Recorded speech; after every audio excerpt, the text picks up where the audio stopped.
Welcome to the Audiation in the Wild podcast with your hosts, Bo Talifer and Eric Rasmussen.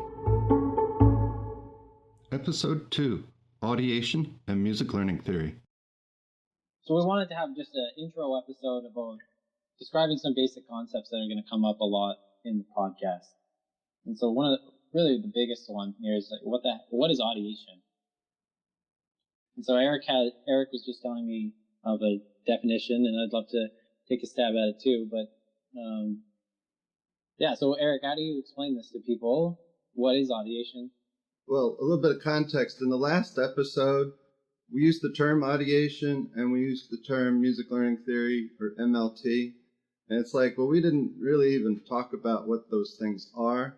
So, like, you know, and it's like, to me, in the history of the world, here's what audiation is to me. It's like, if you got to assume you know some music. So you have listening. People have been listening, right? And then you got to organize that somehow, right? It's like you organize like the pattern of a banana, right? And you say, that's perfect. It's got a little bit of green on the ends. I love it that way. Other people like more green than that. You get the brown spots. You know, it's like some people like them super sweet. If there's more than that, it's like, well, that's good for bread. Like, you can taste that banana before you even open it because you've related your visual understanding of that banana to how it's going to taste. It's like you're taking your impression of the banana and you understand it because you've tasted all those bananas. If you've never tasted a banana, that won't mean those colors won't mean anything on there. So anyway, so now instead of a banana, I'm going to play some music. You know, you look at the music, or banana, you look at it and taste it. Music, you just listen to it. You got to organize in your mind whether that's a banana you would like to eat or not. Like, if it's crazy music, it's not something you want. So I need to organize it so it has to fit into my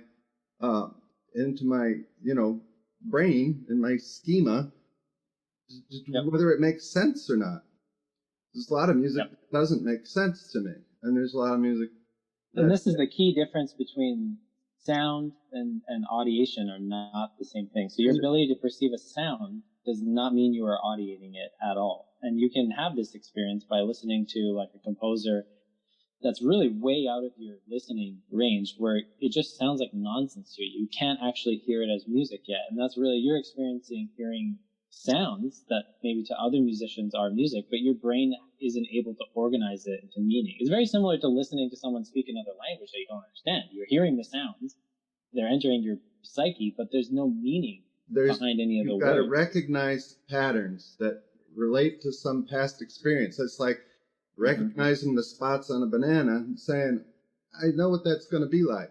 So that's a pattern recognition that's the only way, right? And so it's exactly the same thing, except it's sound that you turn into music in your brain that gives it, meaning and context, and then we get into the nitty gritty of like melody's the most important thing in music probably, right? And what's that made up of? Rhythm and tones. So that's basically what a melody is. It just takes some rhythm and adds some tones. Or there's Al Galper again. We brought him up in the first episode. But you mix those two things together and you've got a melody. Well, you got to make sense out of the tonal elements of that melody, and you've got to make sense out of the rhythm aspects of that melody. So you need tonality and meter, right? And without audiating those things underneath, then the notes or the tones or the sounds that are coming at you don't necessarily fit. Or, and then sometimes it's good that they don't fit because that teases you, or it's good that they don't fit because it's music that's a little bit more complicated outside of the schema that categorizes the stuff that we hear. There's two words that come up in this conversation a lot: categorization and organization. And I always think of part of I came up with my own ideas and definition of audiation before I found Gordon's work, and that's why when I found him talking about audiation, I immediately resonated with it because I had thought of this. But what it is it's your mind organizing and categorizing sounds, and for me, that's what perception is. So perception is not sounds hitting your eardrums. Perception is the organization of sounds into, or organization of some kind of sensory input into recognizable and unique experience. This is very interesting. Yeah, like, go ahead. In psychology, there's the physical, right? There's sensating. You sensate. Then there's perception and starts to organize. And then beyond that organization, beyond perception is audiation. Because you can perceive someone speaking in Mandarin and it's no problem. Up until that point where you can't organize it, you can't perceive it well enough to give it meaning unless you also have vocabulary in Mandarin. So it's very parallel to language in that respect. And I think so. There's an analogy. This is the constellation analogy I was going to use. So if you look up at the night sky, you see a constellation like Big Dipper or something else. The shape that is presented by those stars is entirely fabricated by your own mind. That shape doesn't literally exist. The stars exist, and you're getting sensory input from the stars existing. But let's say you see a square in the sky, like one of these constellations. That experience that you're having is from this organization that your mind is putting on to something. And so I really like this analogy, and Eric was giving the same analogy with the banana. It's like, you see this piece of fruit, your mind is really doing a lot. So like what happens is when you see this banana, it's not like you see this yellow object and then start having thinking where it's like, I could open this, I could do all this stuff with it. It's immediately wired into your experience of the banana itself. Yeah. So you see the banana and it is all these things. Right, but you're only taking away tiny bits of what, because you're not able to perceive all the cells or the entire, like, okay, unless you're a savant, all right, take the banana away and you can draw exactly every spot in the right place. It's like, that's another level of like crazy understanding, right? But no, you're only taking the pattern that you see of the banana, like just is it green, is it got dots, whatever. Which is probably how this ability for us to see constellations, like you see 4 stars in the night sky and your brain has turned it into a square. We obviously have some kind of perceptual apparatus that lets us, when we see 4 objects, this is how we see faces actually. We see eyes, nose, mouth, and ear, or all this stuff, eyes, nose, mouth, ears. Our brains organize this in a very efficient way, and it's hard to appreciate how rich this actually is. You can't take in enough information about looking at somebody's face. You can only take in certain parts, aspects of it, and you got to do it really quickly and make a decision whether this person wants me to, give them a hug, or wants me to stay away, they're angry, or wants me to XYZ. You pick up all these things about that face without hardly a thought, but there is a thought. Exactly. There is a thought, and it happens so quickly, and audiation happens quickly too in the moment, unless you're having trouble, in which case, some kids with certain, disability on the, spectrum or whatever don't necessarily pick up social cues. Their brain is working that way, but it's not a full-blown, it's not a full-blown level of achievement to be able to do that. This is also one of the reasons it's so difficult to draw faces, because our facial recognition software is so robust that even a slight misalignment, on a drawn face of the eye being over to the left or the nose being down, like we've all seen these like novice drawings of people drawing faces. This is why they're so hard. And so I just, it helps to have these other analogies with other perceptions. Yeah. Another analogy is, without thinking, you don't understand what I'm saying. You understand each word, but are you listening to words? No, you're listening for meaning. And the words, right, all in and of themselves aren't good until you put them together. And the last thing you're listening to is letters. So the alphabet is not, until you have to write down something I'm going to say, then you right? Then you have this experience of having learned the alphabet and learning how to write words before you can write down what it is I just said. Yeah, the letters are too atomic for learning how to speak. It would be like asking someone to pass you the juice, but trying to break down the molecular construction of the juice and tell their hand in like exact psychological motor movements. It's too much information. I mean, one thing to wrap up this kind of basics of what audiation is do you remember the first time as a musician, like you explored these ideas, like because for me, I had this idea early on. I was playing music and watching other people play music, and I could tell that there was a difference between pushing the keys down on the piano and making music. And that really stood out to me. And I could tell some people knew how to do it well and some people didn't. I had an aha moment. It was quite different than that, but I was 4 years old, and I was in the cherub choir at church. And I remember being asked to sing something that wasn't the melody. I knew the melody, whatever we were singing, I knew the melody, but I was with another group of children that sang something different than the melody. And I couldn't help but like listen to the melody and sing what I was singing. It's a vague memory, but it's kind of like, wow. I'm not singing what I know.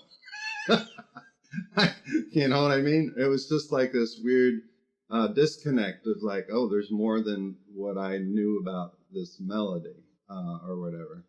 And a great way to actually have that experience yourself is go listen to a recording of a song that you know how to play or a song that you know really, really well. And just notice what your experience is like as you're listening to that music.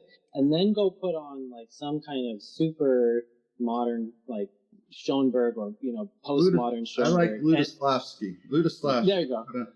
And notice how different your experience is. Unless, because my wager is that the Lofsky is going to sound very odd to you, like almost like listening to a language you don't understand. But the song that you understand and that you've listened to and that you could possibly even play, it'll subjectively feel a lot different to listen to. Yeah. So there's something that's really cool that you brought up that audiation has inherent in its, we won't get into stages and all that stuff, but we make comparisons in our mind to things that we've heard and things that we want to hear while we're listening. And those comparisons are crucial for how we learn or how we understand, how we bring meaning to what we're listening to when we're talking music, the tonal structure and the rhythmic structure of the music we're listening to. And that's even that point is so important, is that the idea of same and different, that's kind of the root of your own harmonic learning sequence that you've discovered, but it's also the root of how to really, it's at this stage in the learning sequence called partial synthesis, but I think it's just an absolute bedrock part of teaching music, is that you have to teach people to hear the same patterns and different patterns. When we get deeper into that, we find out that kids can often do that on their own. We don't need to necessarily spoon feed them, depending.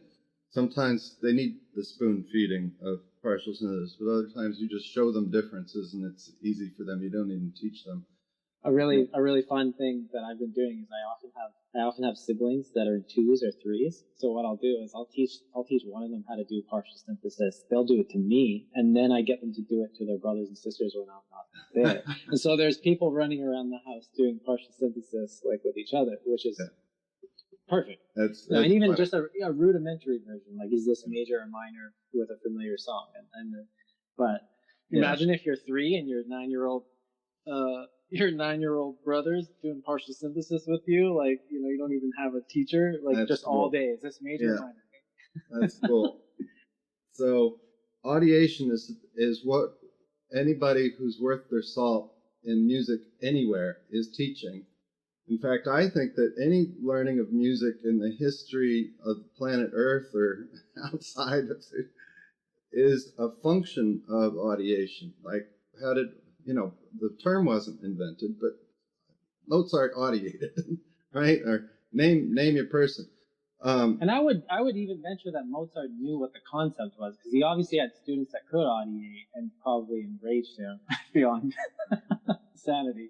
But he must have, a lot of musicians have Stravinsky, for example, has this, he just calls it listening, but he has that famous quote, it's like a duck hears, but, a human listening to music is really listening. Yeah. So there's that concept of organizing thing. So teaching audiation is something that Dr. Gordon codified, in his learning sequences in music textbook, and made it formal, a way of thinking about it, and wrote it down. And the amount of research that went into that is extraordinary. But prior to that in history, that's capital MLT, right? And the derivations of that and how to apply that in the classroom or in lessons or in your own learning of music and understanding music. So you're getting a way to bolster your audiation, a way to make it stronger or broader or all the above. And then, but there's small case MLT, which is what I think Gordon unwrapped for me. It's like it's almost philosophical, like any understanding of music in the world that's ever happened is a function of what he defined as music learning theory. And I think, I know he intended on music learning theory not to be capital MLT. He intended it to be music learning theory, like a thing that's going to grow, a thing that's inert, a thing that's basic to all music learning. So just to recap. But then they codified it, and it became, they needed to put it in the book as something, so they capitalized it. So capital MLT is the very formal kind of codified tradition of how, Gordon and his disciples, for the lack of a better word, are trying to do this based on the empiricism of his career. But this lowercase MLT, what you're talking about, and which sounds like was more like what Gordon initially intended, is this general questioning, this general spirited attitude of how do people learn music, how do people learn to audiate authentically. And so it's not just an empirical question bottom up. It's like, and we often talk about this is where the name of the podcast came up, because I kept using this phrase, how do people audiate in the wild? And my affinity for this phrase just came out of, who are the best audiators? Usually, but not always, usually really good classical composers or jazz musicians. There's obviously amazing audiators in every genre, and no one's going to say that there isn't, but these, especially jazz, it has this ethos of audiation that almost doesn't exist in the other genres of music. Like, if you've never been steamrolled by a jazz musician, I encourage you to go down to your, the biggest city near you and try to play over some changes and watch someone who can really do it. It'll feel like you got run over by a freight train. That's about the best way to describe the feeling. Yeah. So Joey Alexander just turned 18. Okay. I see him on his birthday. It's the end of June. This is when his birthday is, the 28th or 29th or something.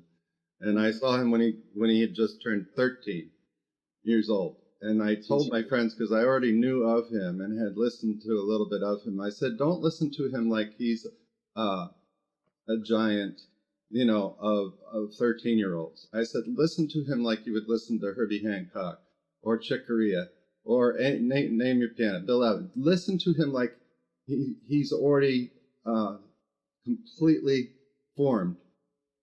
Like, don't treat him like, okay, he's 13. Oh, this is wonderful. He's a savant or whatever he is. No, just listen to him like he's a kick-ass musician. Oh my God, his harmonies and everything, even from the get-go, were so just amazing. So where did that come from? Exactly. Why does that boil up? And of course, aptitude is the thing. But there are those kids in our classrooms every once in a while, or kids that have half that potential, which is still like crazy extraordinary. There are those kind of kids in our classroom, and what are we doing to give them what they really need, to achieve at that level? Are we slowing them down? Are we in their way? I always like to look for the geniuses, and when I have trouble, I know exactly what to do. Is to go back to the beginning of learning sequence and to give them the step by step that you talked about in the last episode.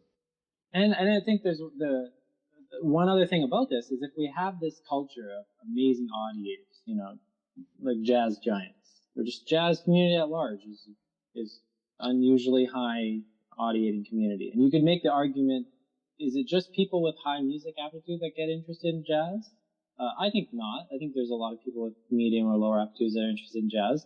But what's really interesting about this lowercase MLT, or just this kind of more general spirit of questioning how people audiate, is that there's often, in my view, there are things that all or most of these jazz musicians are recommending that we do to learn to audiate better. And that would be a very obvious thing to do research on. So if there's something that, for example, Gordon's MLT did really bottom-up amazing research, but in my view, there are things that he says that shouldn't help audiation that all these jazz giants recommend. And I think we should take a serious look at, just because they have high aptitude, it is what it is, but we should question that and think about, and that's kind of the whole purpose of this. They don't MLT just have high aptitude; they have high aptitude and then not only the drive, the intrinsic motivation, but they also do take steps to improve their audiation. And they know that that's what they're doing, but it's so fundamental to music. You can't, any jazz musician worth their salt is audiating rings around, Yeah. And so we're not, as a confession, Eric and I are both lovers of jazz, but I've had that experience with a few it's usually classical composers that can improvise really well, not always. Performers tend to not develop the same audiation chops as the composers, but obviously there's exceptions to that. But we'll get into, I think, improv having a central thing to do with that. Yeah, and there's some things along the way that we have some disagreements or some explorations around how maybe capital MLT has taken this, or things that Gordon himself has said that we want to take exception to, or at least explore more. And I think a really cool thing that could come out of this is just more dialogue in the community. If we have someone who uses Gordon's work, and let's say we could run our own little controls here, little experiments. Someone who teaches Gordon's sequence as written versus someone who teaches Gordon's sequence plus Eric's ideas. Like, what happens to them at the end of a couple years of education? I mean, I already know, but we could run it with some of these other ideas too. What happens when we take this? It matters the goal in mind, the purpose, and people have different purposes in classrooms in terms of how important literacy is, or reading notation, etc. Versus I want to create more jazz musicians in the world, or more creators. That's all. More creators and improvisers in the world. Whether I don't get them long enough to want to give them. I give them experience with notation by the time they're first, second grade, but then they go off into the land of theory, because I don't have any colleagues that teach beyond me at Peabody that understand music learning theory, small or big. Which is a very unfortunate thing about, a lot of the people that are using Gordon's materials, they have the kids a lot of the time in primary school or even up to grade 7, but then they have to pass them off to somebody who can't, grab the torch and do something with it. And I know Marilyn Lowe, with her piano method that's designed to use Gordon's principles through the piano, I like this community that's sprung up around her work, because you have a real advantage as an instrumental teacher or a private teacher, because I could have the same student for 10 years. So I could really and I think Marilyn did have a student, if I'm not mistaken, that went off to get his master's or PhD in music or something. And I have no doubt, being with Marilyn probably gave him a big leg up on all that. Absolutely. I didn't mean to say there's nobody that I know of about Peabody. There's a lot of audiation in the wild at Peabody, for sure. Yeah. They're not aware of MLT. Or if they are, not interested. Yeah, I mean, and the whole Suzuki thing is just a whole thing in and of itself, because they're not using, Suzuki teachers aren't using the skill learning sequence and stuff like that, but there's obviously a lot of great audiators that come out of that tradition, and I think Suzuki plus learning to improvise could be a Yep. pretty good thing for a lot of kids. Yep, I we've think got it a is lot of good people coming up that we have interviewed or will interview. But next week, tell me a little bit about Paul Harris, Bo. Paul Harris is going to be a guest. We interviewed him, and what a phenomenal person, human being he is. Paul is pretty much the sweetest man alive. He was really generous to give me a lot of his time over the past couple of years on Zoom and just having great chats. But he's a really amazing educator, and he's one of these examples of a teacher who, as we talked about in the last episode a little bit, he's not studying Gordon's work or using his work, but Paul has somehow managed to use very standard, like almost backwards Gordon materials, but he teaches students to audiate because he really knows what this concept is. And he also has this just amazing pedagogy around pacing things properly, not overwhelming students, making sure learning an instrument is actually it's actually building fundamental skills that lead somewhere. We call them tonal patterns and rhythm patterns. He calls them ingredients, which I almost like better.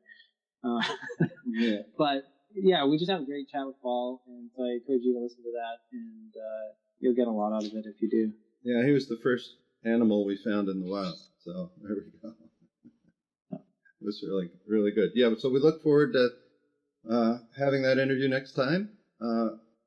Until then, thank you. If you have any questions, please feel free to email teachmusictokids@gmail.com, and we'll answer questions on the air eventually. Excellent. All right, take care.